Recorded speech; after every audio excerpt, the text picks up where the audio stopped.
selamat datang kembali ketemu dengan saya NG.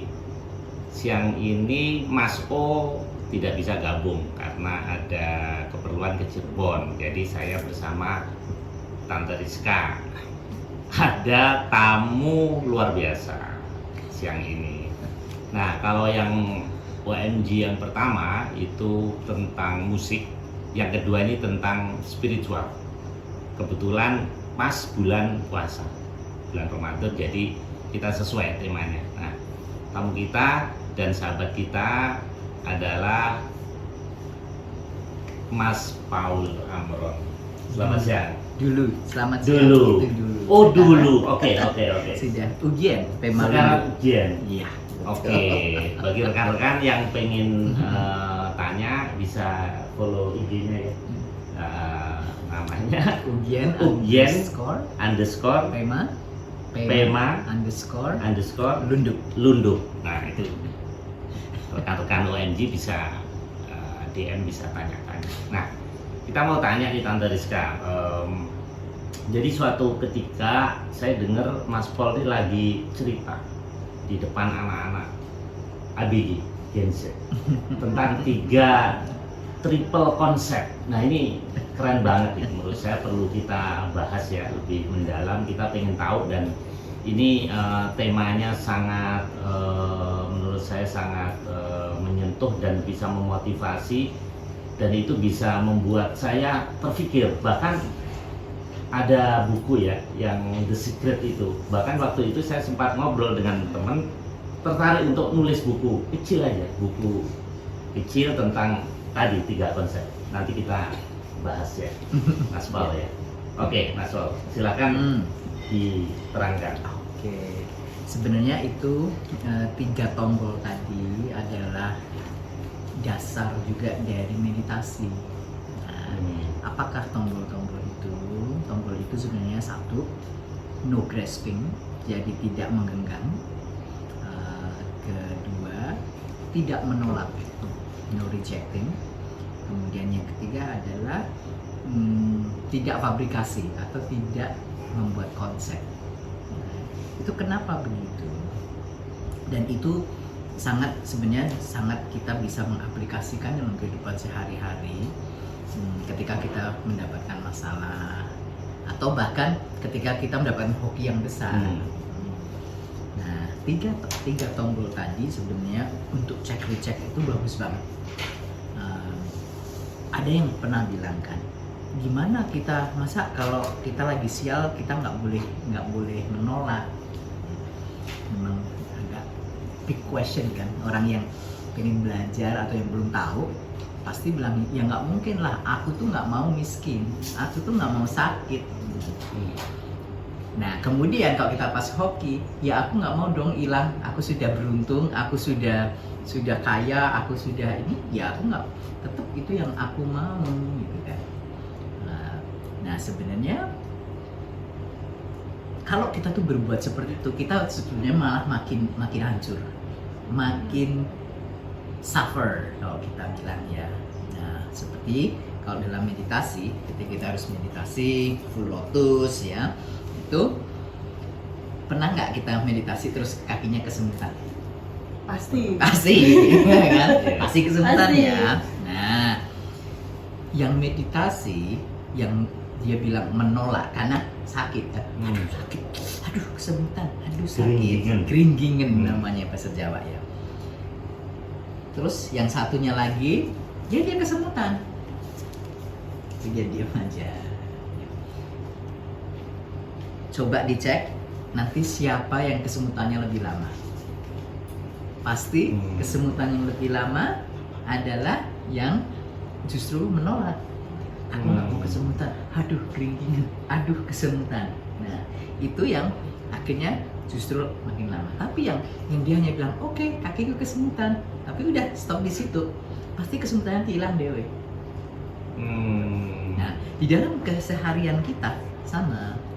Jadi ketika kita hidup ini, jangan menolak apa yang dikatakan menurut konsep kita siang tadi. Karena kita harus mengetahui bahwa di kehidupan ini kita hidup sebagai manusia di dunia ini pasti bermasalah. Nek enggak ya kita udah nggak di dunia ini lah. Karena dunia itu penuh masalah. Tapi ketika kami belajar tidak menolak itu, mengamati saja, lihat oke, ada dunia sial, itu akan memperingan kita sebenarnya. Gitu. Terus yang kedua tadi yang di opposite lagi itu ketika hidup kita enak, terus kita menggenggam terus. Nah, kenyataan dalam kehidupan kita itu nggak ada yang namanya abadi, kebahagiaan pun nggak akan abadi. Nah, kalau kita menggenggam, nah itu pasti hilang. Sekarang nggak sakit hati, nangis darah. Kalau kita merasain apa nggak boleh kita genggam. Kita nggak boleh genggam. Nah, yang satu lagi jangan membuat konsep, jangan mengandai-andai, jangan ini fabrikasi ini. Orang yang gampang ini apa namanya overthinking tuh biasanya yang seperti itu. Halu. Nggak halu juga, cuman ketidakpastiannya banyak. Jadi mikir yang future, yang belum yang belum tentu akan happen, tapi dia sering menyesal yang sudah pas. Nah, itu terlalu banyak mengandai-andai, makanya orang itu menjadi sangat amat overthinking. Nah, saya dulu orang yang seperti itu. Aku pikir baik loh, kan kita berarti ini tepung seriro katanya, kita ini sopan gitu. Nah, orang nggak melihat itu sopan nih, malah sekarang mereka sering bercerita saya, enggak, kamu tuh dulu annoying banget deh. Dulu selalu kebanyakan mikir. Nah ini. Nah, itu saya belajar. Berarti auditor ini hidupnya nggak bahagia karena disuruh curiga audit kan nyari-nyari kesalahan, apalagi fabricating ya. Betul. Kan kita bikin yang harusnya nggak bisa gimana caranya bisa. Betul. Sehingga orang kalau kayak gitu-gitu tuh kan biasanya kita tidak hidup di what's now, tidak hidup di sekarang, momen sekarang, karena pikirannya kalau nggak melompat dari past, sudah melompat ke yang future. Apakah orang itu bahagia? Enggak kan? Jadi 3 tombol tadi sangat buat saya di awal agak susah menerima, mengaplikasikannya itu susah. Maksudnya apa sih? Gitu loh, tidak boleh reject, tidak boleh grasping, tidak boleh fabrikasi. Tapi sekarang sudah lama-lama meditasi ternyata rumusnya sama. Terus di daily life aku aplikasikan, ternyata benar juga. Aku enak loh sekarang, aku bisa present moment. Sekarang kita lagi ngobrol gini, aku menikmati, aku ngobrol dengan kalian. Dan just present.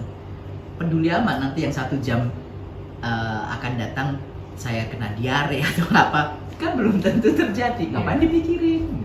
Dia mikir sekarang ya aku lagi enak perutnya, kita ngobrol dan gitu. Tapi ini no grace ini kan jadi sepertinya kita nerimo, nggak berusaha. Bagaimana? Menerima.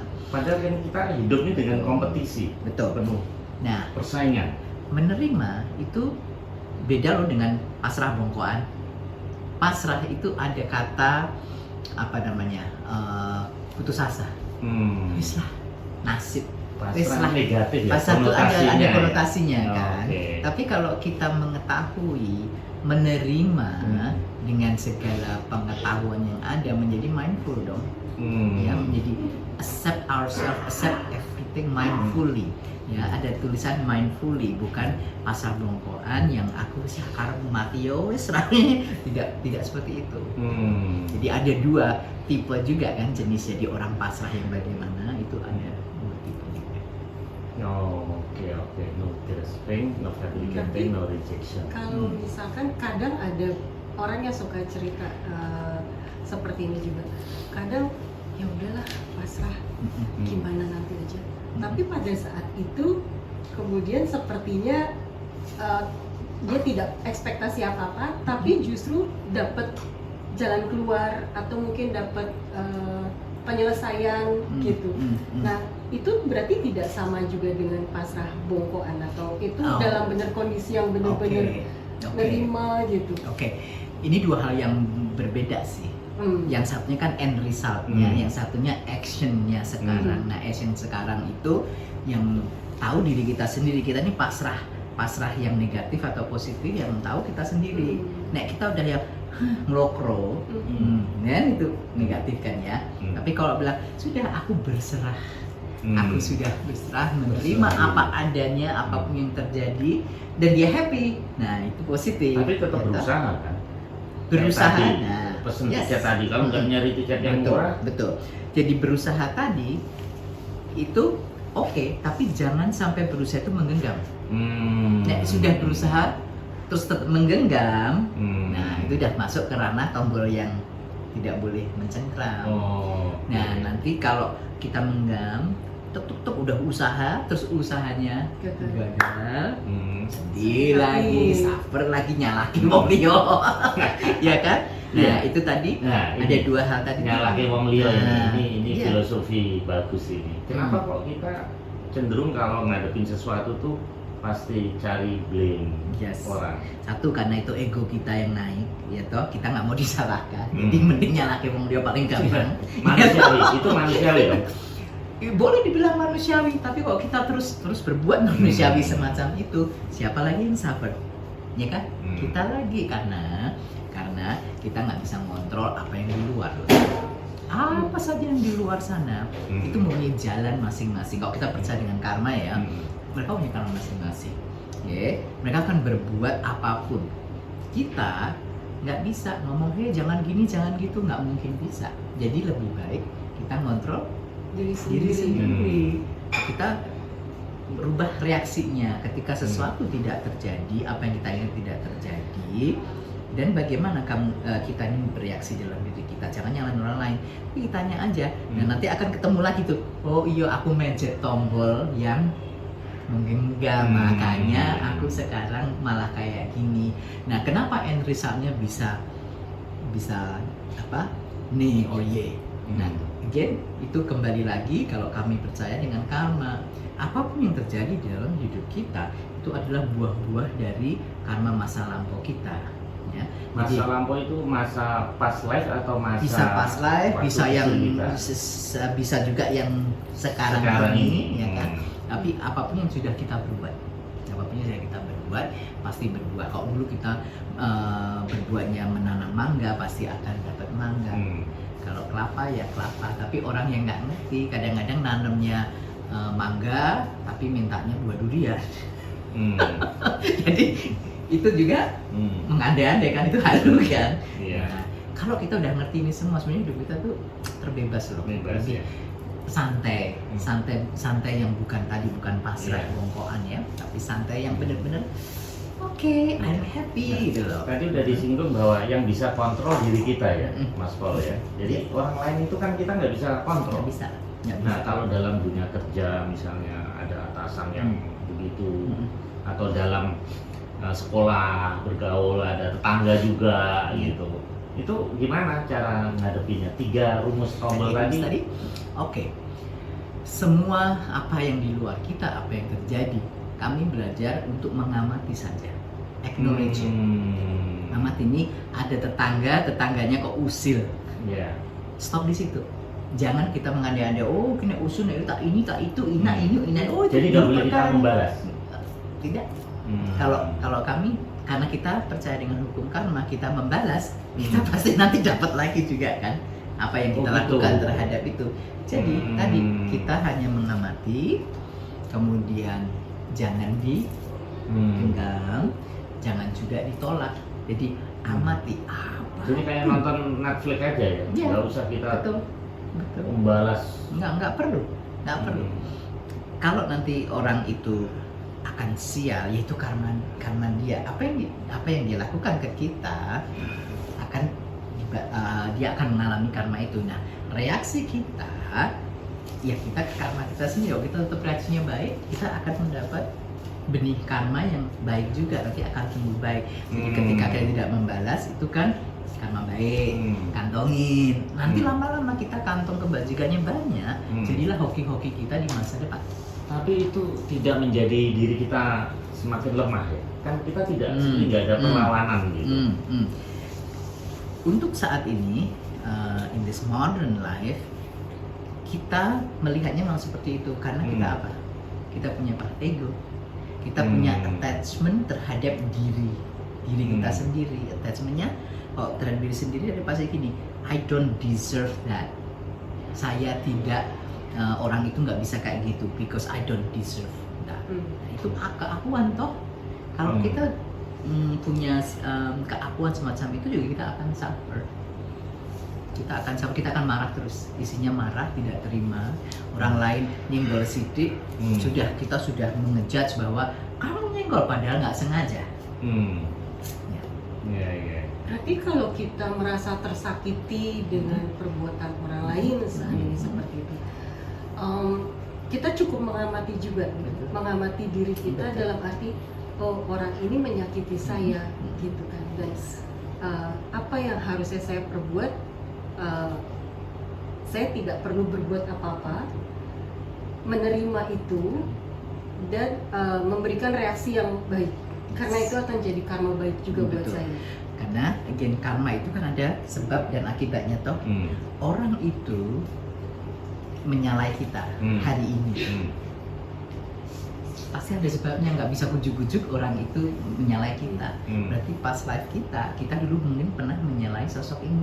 Jadi hari ini buah itu tumbuh, berbuah, benih karma tadi, terjadilah gesekan energi ini, sehingga tiba-tiba dia kayak yang kemarin baik-baik dirubah hari ini kok kita juga apa sih, pernah nggak terjadi kadang-kadang kita merasa salah, ini kok tiba-tiba terpercik. Nah, kalau kita percaya tentang hukum karma tadi, kita mengetahui dan ya sudah, ini berarti kan penagih hutang karma tadi lagi datang ke saya. Kita mau menyelesaikan nggak? Kalau kita bereaksi dengan ego kita, mungkin kita akan juga balas. Ya, jadi nggak selesai. Ingat perang. Satu negara perang, saya harus perang balik.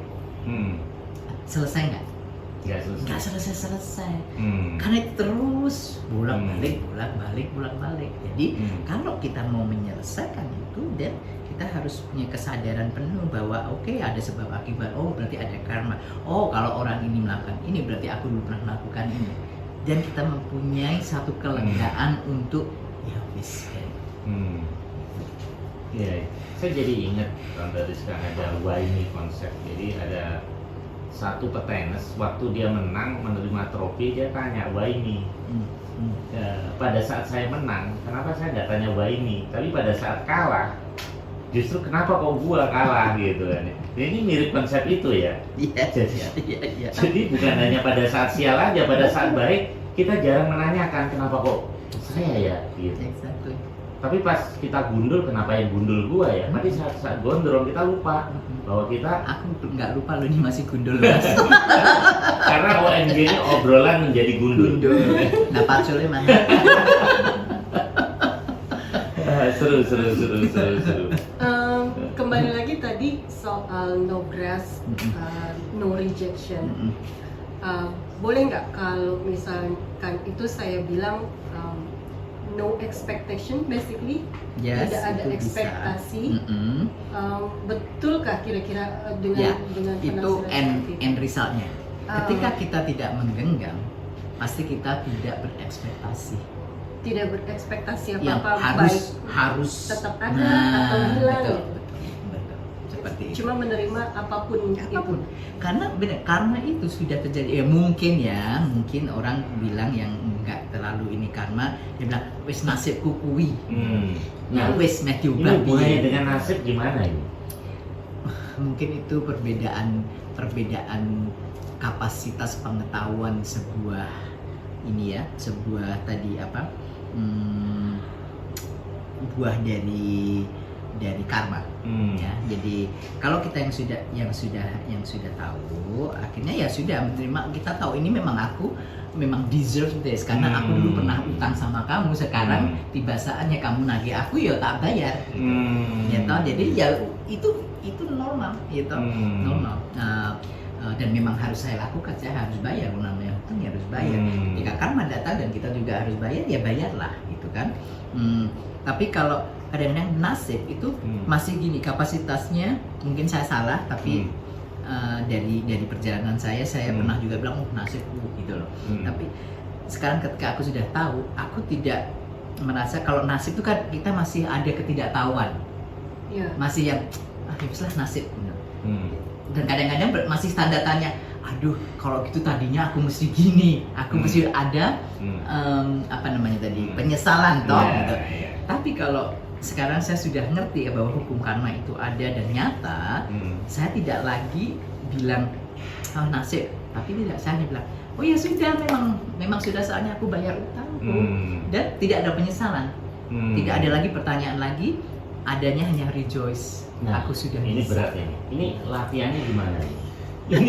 ini exercise-nya ini kan gurih dibicarakan, betul. tapi dalam praktek mana bisa Akan susah. Memang. orang bisa menerima Ya. segala yang terjadi, bisa memaafkan, nggak fabricating. Yes. Ini latihan Step by step. Memang semua step by step ya. Saya sendiri juga seperti itu. Saya seorang yang egonya tinggi, ini. Saya teman-teman juga bilang, "Hah, kok bisa kamu tuh sekarang begini ya?" Ya, step by step. Dan ketika saya mulai mengetahui ini, saya tidak realize dalam proses itu. Saya hanya realize ketika saya melihat ke belakang. Wow, dulu kok reaksinya gitu ya. Padahal nggak perlu direaksikan dulu itu. Jadi seperti ini. Kita semua percaya nggak bahwa satu hari kita mati? kan? Itu sepertinya suatu kepastian ya. Kepastian kan? Iya. Nah, sama. Kalau kita sudah tahu itu mati, kenapa banyak orang yang masih bilang, enggak, aku masih mau cari obat untuk long life. Iya. Oh, suntik sana, suntik sini biar nggak kendor, biar nggak menua dan nggak mati ini. Oke, nggak apa-apa, mereka punya right to do that. Iya. Tetapi yang kita sudah menerima, besok kan mati. Dan kita reaksinya beda nggak? Kayak gitu-gitu udah nggak terlalu dipedulikan toh. Iya. Maunya ya belajar gimana matinya tenang, matinya enak, meninggalkan sesuatu yang enak juga. Iya. Pembelajaran dari reaksi kehidupan kita jadi beda, tapi sama, semua mengarah ke kematian. Nah, yang suffer pasti yang menolak mati toh. Ya nggak bisa, mati itu memang sudah kepastian. Masalah itu sudah kepastian hidup manusia, hidup di dunia ini. Jadi masalah akan ada. Orang pernah bertanya kepada saya, enak ya jadi apa namanya mom itu sudah nggak ada masalah. Jangan dibilang gitu. Saya juga masalahnya juga masih sama, banyak. Bahkan cobaan makin besar. Betul. Buddha sendiri kan bilang bahwa ketika ini bukan garansi aku akan melenyapkan masalah kamu loh, bukan. Tetapi dia hanya memberikan ajaran, ada jalan. Kalau kamu mau, ini loh caranya. Kamu mau ambil boleh, mau enggak terserah. Tapi kalau kamu mau bahagia, mau damai, mau tenang, ini caranya. Nah, caranya tuh dikasih ya, tadi semacam ini. Terima saja, maksudnya amati saja. Jangan kau tolak, jangan kau genggam, jangan kau fabrikasi. Memang nanti perlahan-lahan, lama-lama sudah biasa, dan kita juga meditasi. Bisa. Nah, itu meditasi, Tante Rizka. Walaupun kita maksudnya mungkin bagi banyak orang yang mungkin belum mengenal belum paham sekali konsep karma, ketika menghadapi masalah itu mungkin dia tidak paham mungkin ini karmanya.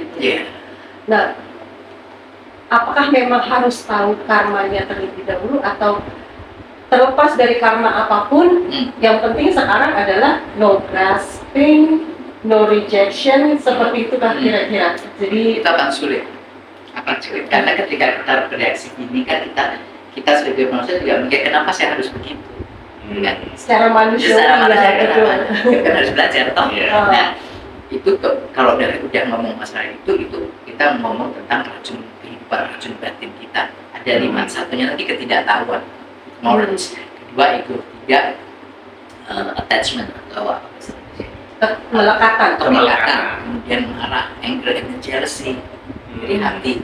5 itu membuat kita berpikir seperti yang kita berpikir. Nah, makanya nggak bisa saya bilang langsung ke orang datang ke saya dengan permasalahannya, kemudian saya bilang progress no ini no ini, mereka akan bilang what gitu ya. Iya, karena harus melalui step dulu. Betul. Nah, itu satu-satunya dia harus mengalahkan dulu racun yang pertama, which is ketidaktahuan. Belajar. Makanya kami semua belajar itu penting sekali buat kami. Nah, banyak orang sekarang gini, nggak perlu dulu ke manusia. saya mending belajar dari Google, dari YouTube, dari buku aja titik gitu. Padahal itu yang bikin juga manusia juga. Nah, guru itu penting banget karena saya juga belajar banyak macam juga belajar. Tapi kok saya ini bodoh-bodoh masih tetap ketidaktahuannya kan dari gurunya. Gitu. Karena buku itu benar, yang ditulis di buku benar, yang di YouTube latihan ini benar. Tapi buku itu ditulis untuk channel. Dong nggak dong, bukunya yang ngomongnya itu. Tapi ketika ada guru itu bisa tahu, kamu kapasitasnya lagi di mana, saya lagi di mana, Mas lagi di mana. Cara enggaknya akan beda. Tapi nanti sama, terakhir tetap baca chapter terakhir. Tetapi yang satu, gurunya tahu, yang satu ngantukan, yang satunya males, yang satunya isu-isunya banyak. Nah, caranya beda-beda, gurunya akan ngomong, biasa kalau puasa dari YouTube kan dia nggak bisa tahu kondisi muridnya. Iya, betul. Terus nanti adanya kan kalau kita YouTube buku tuh kadang-kadang nek wis gadong kita kan males toh YouTube jadi elek. Pasti. Oke, menarik. Saya rasa kita akhiri dulu sesi pertama, Mas Paul. Masih ada satu sesi terakhir, jangan pergi.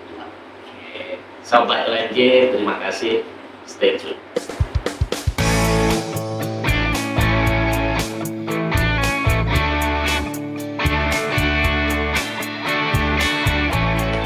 Oke, Sobat ONJ, selamat siang. Kita lanjutkan obrolan dengan Mas Paul dan Tante Rizka.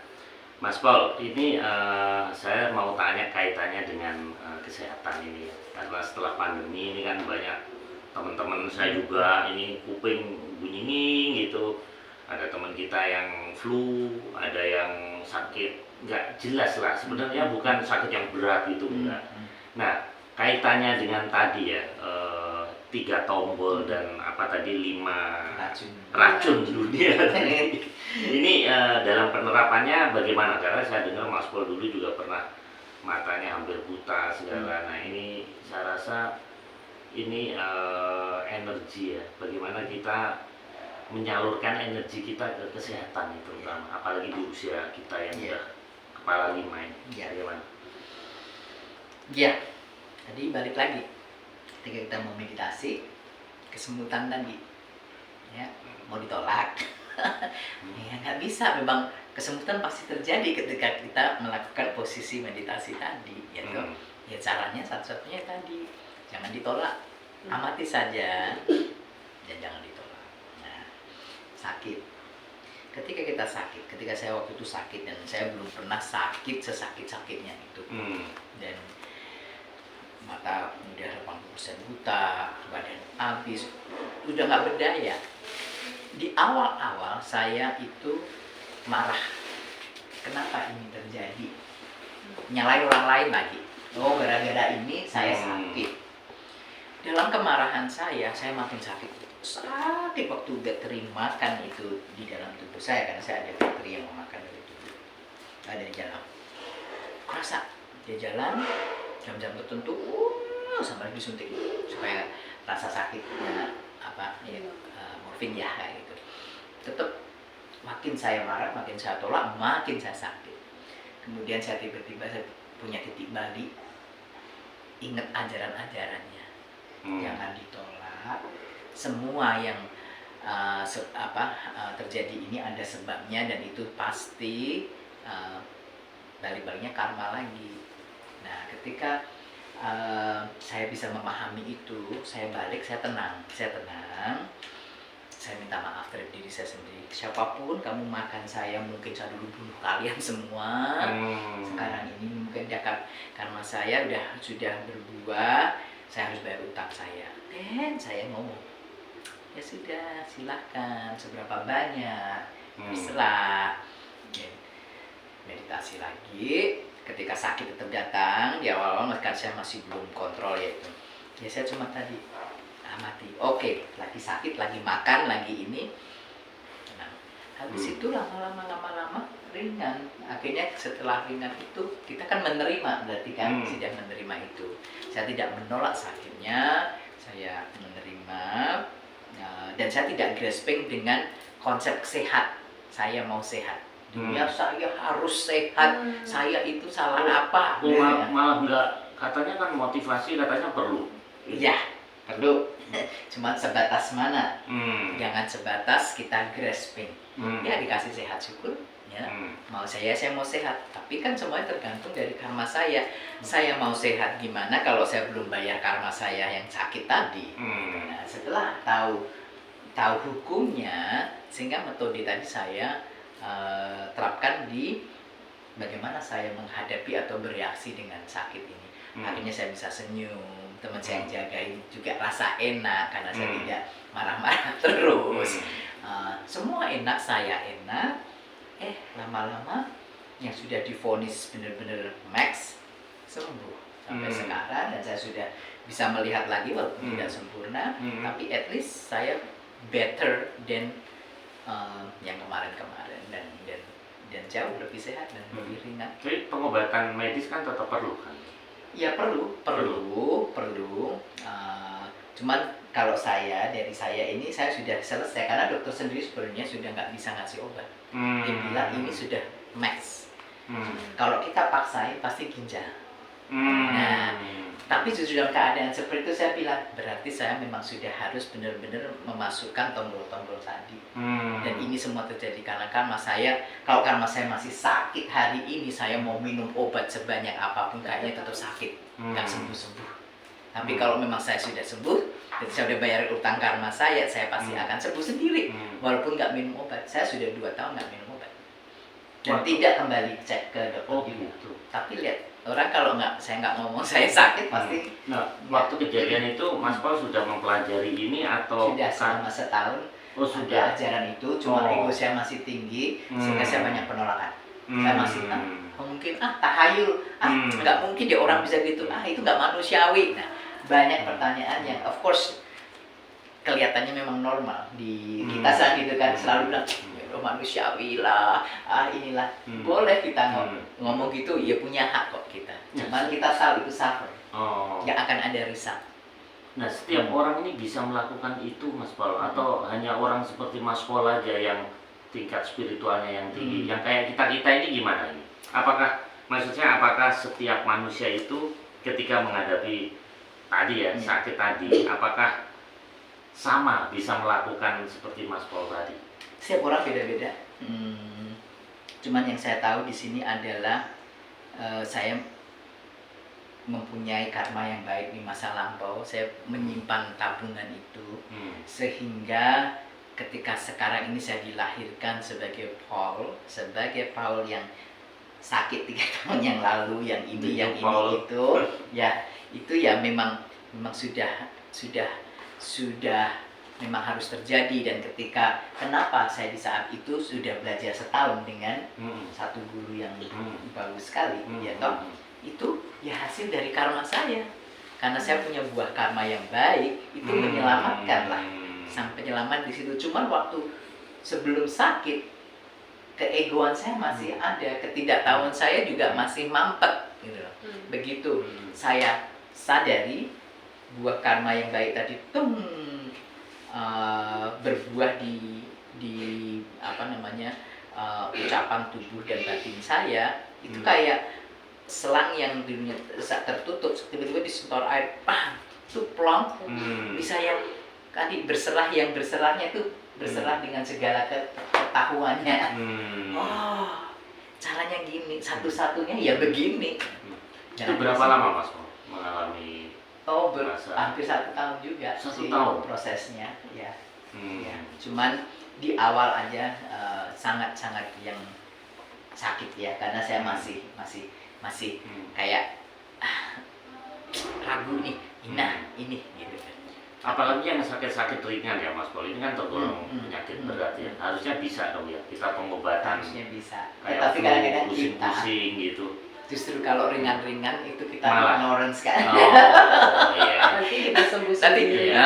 Asam lambung ini. Atau nggak mikir sejauh itu. Ketika kita sudah di deadline besok kamu mati gimana? Nah itu saya selalu berpikirnya ketika saya sakit. Sakit kecil maupun besar, jika hidup saya tinggal sehari. mau berserah atau mau tetap marah-marah, Hmm. mau self denial atau mau bilang oke, saya terima, saya sudah saatnya besok saya meninggal, waktu ini jangan saya sia-siakan. Makanya saya juga merasa tiap hari ketika saya bangun tidur, meditasi saya selalu ini, saya lahir jadi manusia, jadi Paul ini amat sangat berharga. Saya tidak mau wasting my life.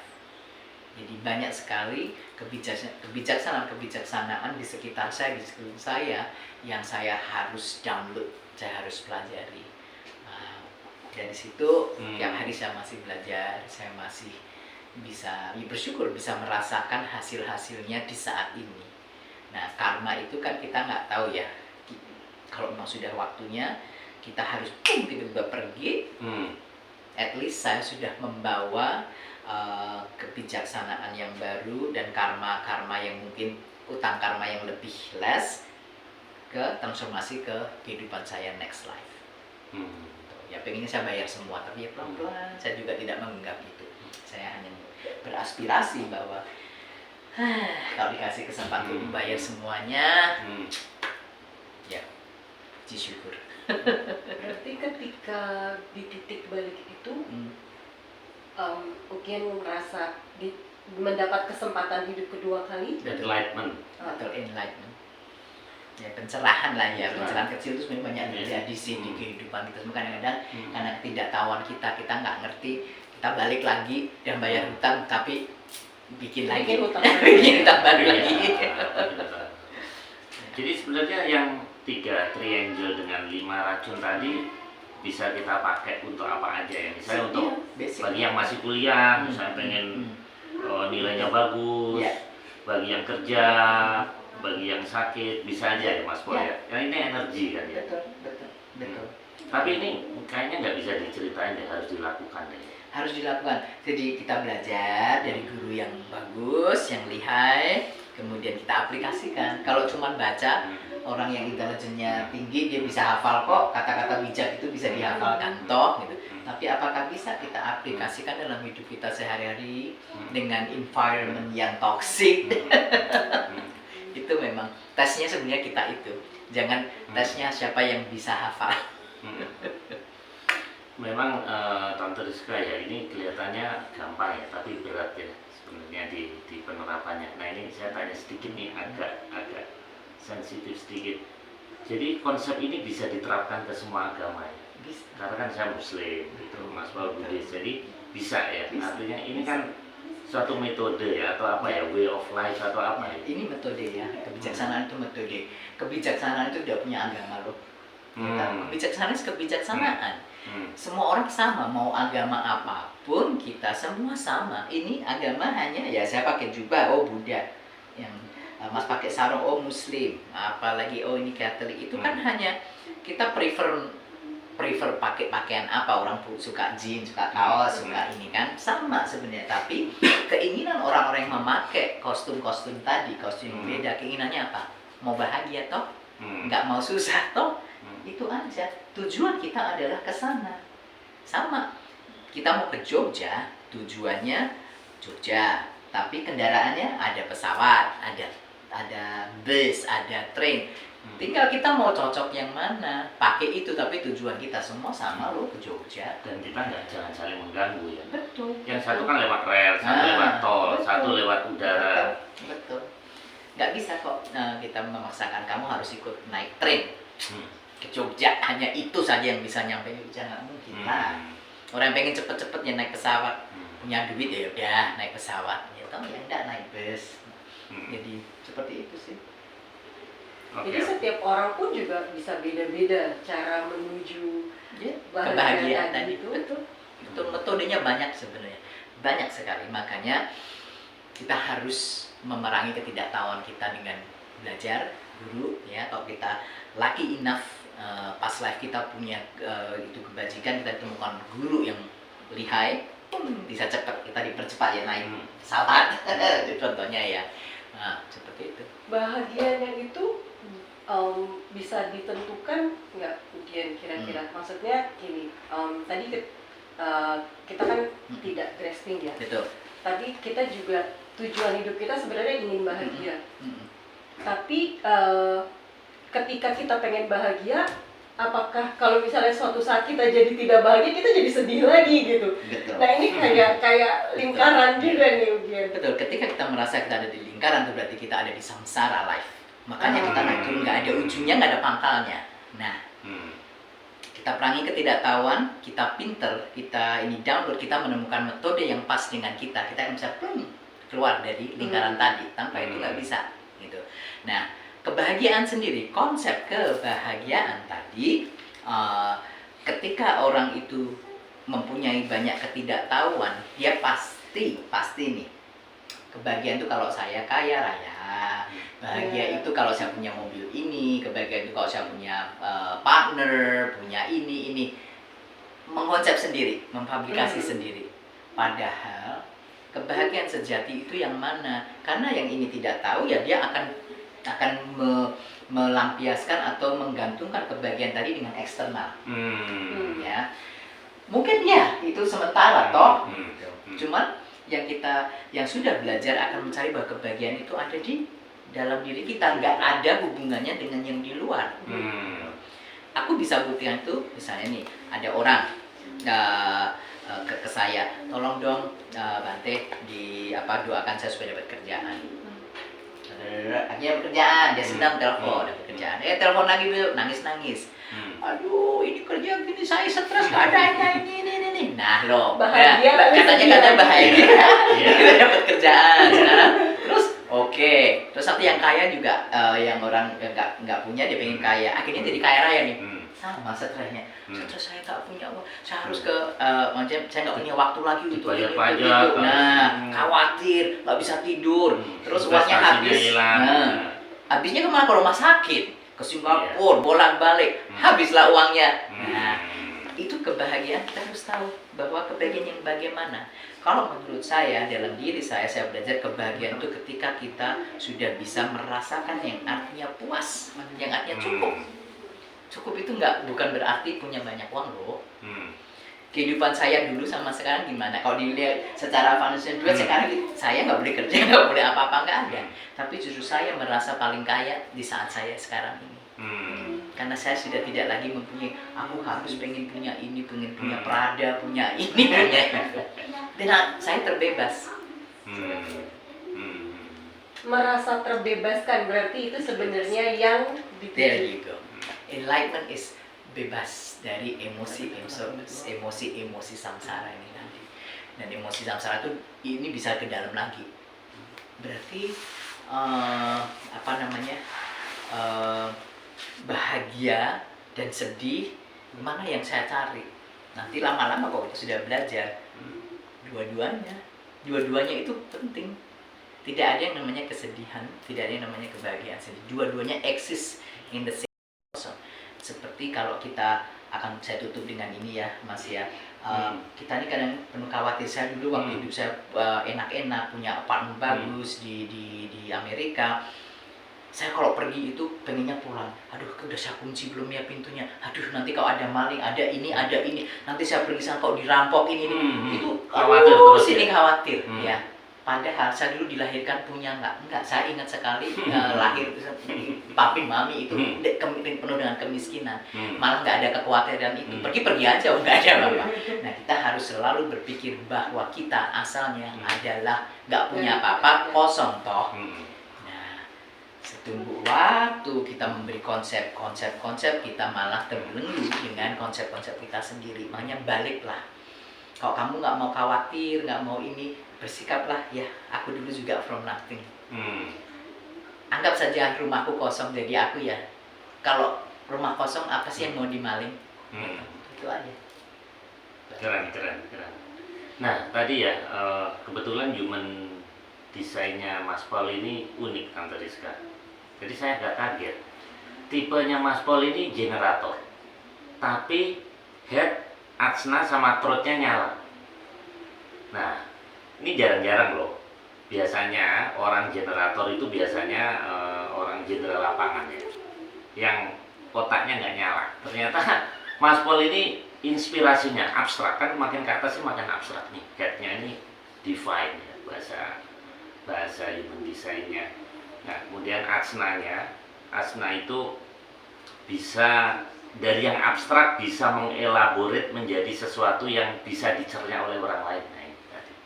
Jadi sesuatu yang nggak bisa ditangkap secara orang awam, Mas Paul ini bisa mendistil itu apa, mensummarize, kemudian menceritakan perutnya nyala. Nah, tapi jati dirinya, G-self-nya putih, nggak define. Ternyata kaget tadi waktu ngomong-ngomong.